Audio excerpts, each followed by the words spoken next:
was haben wir denn heute Schönes? Na, selbst hergestellte Mikado-Stangen, super lecker und natürlich einfach mit der natürlichen Hefe, dem Hefewasser. Hallo, hier ist Emma, Emma Magians. Herzlich willkommen hier auf meinem Hefewasser-Kanal. Heute heißt es wieder Hefewasser für alle, alles was dein Gebäck begehrt. So sehen diese schönen Prachtdinger aus, super einfach.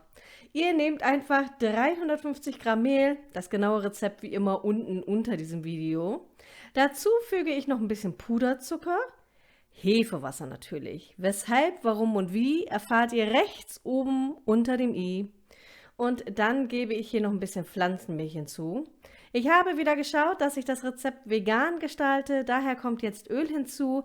Alternativ könnt ihr natürlich auch Kuhmilch und Butter verwenden. Dann habe ich hier Zuckerrübensirup. Ihr könnt hier natürlich auch normalen Zucker nehmen. Ich finde, das gibt aber nochmal eine ganz andere Süße. Und wenn nachher noch die Schokolade drauf kommt, ist das sonst einfach wirklich too much. So, dann ab in die Küchenmaschine. Ich habe ja hier meine Kenwood Cooking Chef, die war heute schon einige Male im Betrieb. Die schalte ich erstmal auf die niedrigste Stufe. Das ist immer am besten so für circa eine Minute. Ich habe übrigens auch die doppelte Menge gemacht, da bitte nicht wundern, aber das lohnt sich. Und die schmecken sogar, wenn ihr sie nicht mit Schokolade verziert. So, und nach der Minute stelle ich die Maschine höher auf Stufe 1 bei meiner Küchenmaschine und dann mixe ich das für ungefähr 10 bis 15 Minuten bei Weizenmehl, 5 bis 8 bei Dinkel. Hier ist das Ergebnis und das decke ich jetzt mit meinem Bienenwachstuch ab. Das habe ich kürzlich aufgefrischt. Wie das geht, erfahrt ihr oben rechts unter dem i. Super einfach und echt unkompliziert. Die Veganer unter euch können ja einen Bienenwachs verwenden und das dann mit anderen Ölen auffrischen. So, und ich habe übrigens den Teig zwischendurch umgefüllt und hier ist das Ergebnis. Richtig schön aufgegangen. Ich hatte ihn dann noch mal 1 bis 2 Stunden in den Kühlschrank gestellt, damit er schön fest wird und einfacher zu bearbeiten ist. Das ist kein Muss, aber ich finde, gerade wenn man auch neu mit dem Hefewasser anfängt, dann ist das ungewohnt, weil die Teige richtig schwimmen. Also die sind unheimlich weich. Und durch diesen kleinen Trick erleichtert ihr euch wirklich die Arbeit. So, das sieht doch richtig schön aus. Noch mal ein bisschen kurz platt drücken. Und da ich ja die doppelte Menge gemacht habe, zerteile ich mir das Ganze erst einmal. Und ich kann euch wirklich empfehlen, das einmal auszuprobieren. Ihr könnt die ganz lang machen, wie so Grissinis oder auch kleiner. Für jeden ist da etwas dabei und wie gesagt, die lassen sich auch ganz wunderbar ohne Schokolade genießen und verzehren. Also richtig lecker. So, ich fülle mir jetzt hier dieses kleine halbierte Stück ab. So. Und werde das jetzt ein bisschen ausrollen. Ich versuche die Form schon mal so ein bisschen eckig hinzubekommen. Ja, ich mache gleich mal eine andere Perspektive, dann könnt ihr das auch besser sehen. So. Nicht wundern übrigens, das war kurz vor Ostern und da habe ich Kresse angesät. Das darf zu Ostern und auch sonst nicht fehlen. Wir essen das wirklich gerne. Das war von meinen Sprossengläsern. Das ist diese Schale da drunter. Wenn ich mal keine Sprossen mache, dann nutze ich das dann immer, um Kresse herzustellen. Richtig lecker, auch so zwischendurch. So, ich rolle jetzt diesen Teig aus. Sollte er zu klebrig sein, dann könnt ihr selbstverständlich ein bisschen Mehl bestreuen. Ich finde aber, das klappt auch so ganz gut. Und ich versuche ihn so eckig wie möglich hinzubekommen. Und dann habe ich hier meinen Pizzaschneider. Und damit rolle ich mir jetzt so ganz kleine, feine Streifen mit. Und jetzt kommt es drauf an, wie ihr das haben wollt. Ihr könnt die einfach so lassen und aufs Backblech geben, in der gewünschten Größe, wie ihr die haben wollt. Ich fand das ein bisschen pfiffiger, sie so ein bisschen zu drehen. Das habt ihr ja vorne gesehen. Das heißt, dadurch sind die ein bisschen handlicher und richtig schön anzufassen. Also ich mag das viel lieber als so diese eckigen Stangen. Macht es aber, wie ihr wollt. Und wenn ihr das nachbackt, schreibt mir unbedingt mit dem Hashtag EmmaBackt oder EmmaMagiens auf Instagram oder Facebook. Ich bin total neugierig immer auf eure Kunstwerke. So, die ersten habe ich ein bisschen größer gelassen. Guckt mal, die sollten wie Grissinis werden.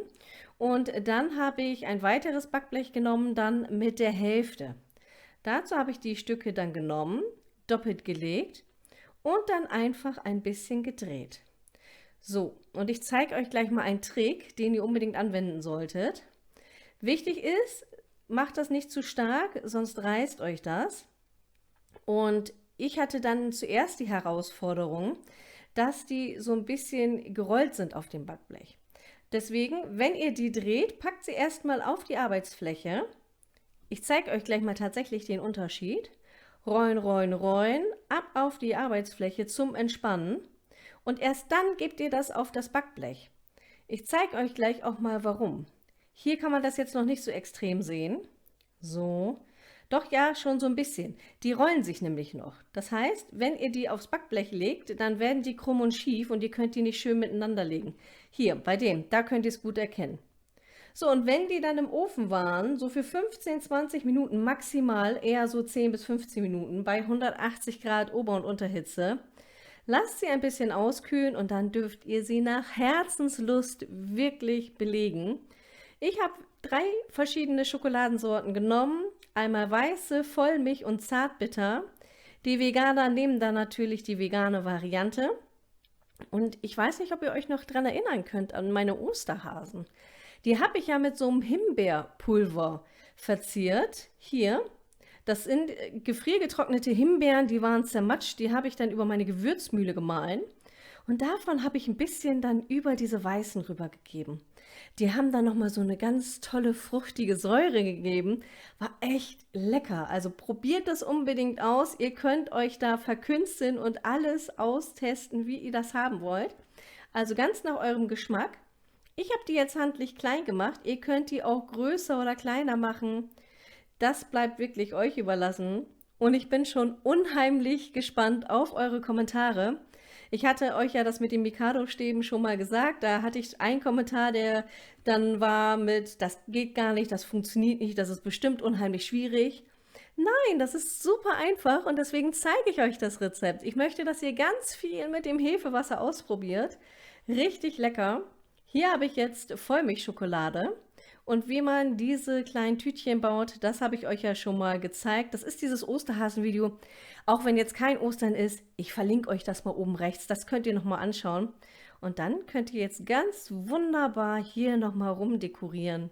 Mit heller und dunkler Schokolade gemischt. Richtig toll. Und mal ganz ehrlich, sehen die nicht viel besser aus als die gekauften Stangen aus dem Supermarkt? Und wenn ihr das gegenrechnet, so die Reste habe ich übrigens zu einer neuen Schokolade hier einmal gemacht. Also hier kommt nichts weg im Hause Magians. Hier ist das Ergebnis. Und auf eure bin ich schon sehr gespannt. Hier im Abspann seht ihr jetzt noch mal ein paar neue Videos für euch. Lasst es euch gut gehen. Ich bin bald zurück. Eure Emma.